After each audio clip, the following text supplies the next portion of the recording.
एक बात दृढ़ता से अपने मन में बिठा लें, जो भी कुछ इस संसार में प्रतीत हो रहा है उस सब का मूल आधार भगवान है, उस सब का मूल आधार परमात्मा है, उस सब का मूल आधार ब्रह्म सत्ता है। अपने जीवन में जो अनुकूलता और प्रतिकूलता का जो भी कुछ आपको अनुभव होता है, अपने जीवन में जो भी कुछ अच्छा और बुरा आप रोज रोज से देखते हैं, वो कुछ बाहर से नहीं है। जब आपके जीवन में अनुकूलता आती है, सुख आता है, सम्मान बढ़ता है, सफलताएं आती हैं, तो इसको समझ लेना ये भगवान की कृपा है।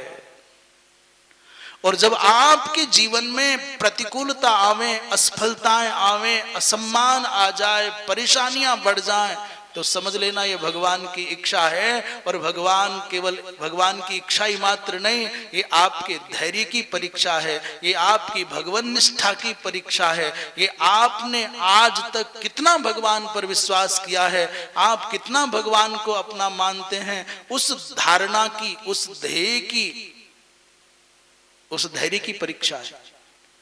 जैसे 10 महीने तक बालक निरंतर पढ़ते हैं और फिर 10 महीने पढ़ने के बाद 1 महीने में उनको परीक्षा देनी पड़ती है और उसके बाद 1 महीने का अवकाश हो जाता है, ऐसे वर्ष पूरा हो जाता है। तो जैसे इन विद्यार्थियों को पूरे वर्ष में पढ़ने के बाद परीक्षा देनी पड़ती है, उस परीक्षा के आधार पर इनका परिणाम आता है, ठीक वैसे ही सनातन धर्मावलंबी साधकों को, भक्तों को अपने जीवन में प्रतिकूलता रूपी परीक्षा के समय पर महाराज सावधान रहना चाहिए, अपना धीरज नहीं खोना चाहिए।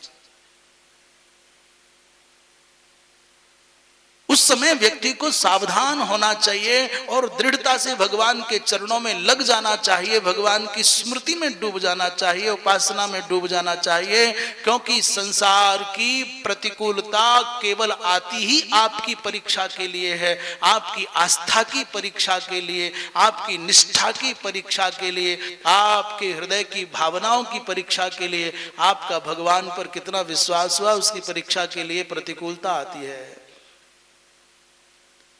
प्रहलाद जी महाराज के जीवन में जितने संकट बढ़ते चले गए, उनकी आस्था उतनी गहरी होती चली गई, वो उतनी तत्परता से, उतनी दृढ़ता से भगवान के चरणारविंद में तल्लीन होते गए। और संकट आने पर यदि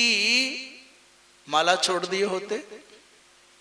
आजकल का मनुष्य तो भक्ति के नाम पर क्या क्या करता है, और जैसे ही प्रतिकूलता आती है तो मंदिर बदल दे, महात्मा बदल दे, गुरु बदल दे, मंत्र बदल दे और कह दे नहीं ये काम का नहीं है, दूसरा वाला पकड़ ले।